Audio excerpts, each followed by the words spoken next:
We can only consume what the earth produces, although we can reduce our stuff.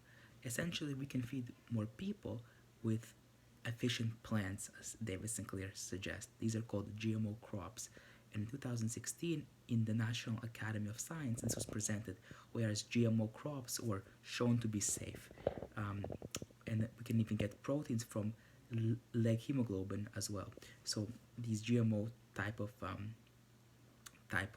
products, as well as of course reducing the amount of waste, food, water, and energy that we consume. So reducing our stuff and feeding more people with GMO plants is the way that David Sinclair suggested that we'll be able to sustain higher populations.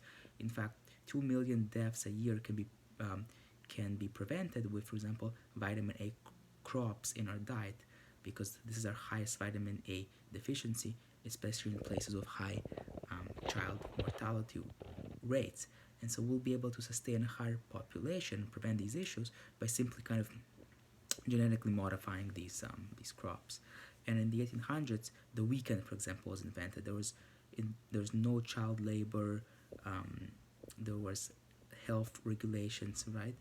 By Warton actually invented it, and are able to take sabbaticals and rest. And that's kind of a good way to, due to the higher demand for work, right?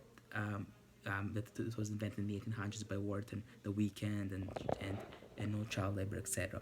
Now, genomic editing by Pentier and Doudna was discovered Cas9, and Jean and George proved it can edit human cells to alter the genes.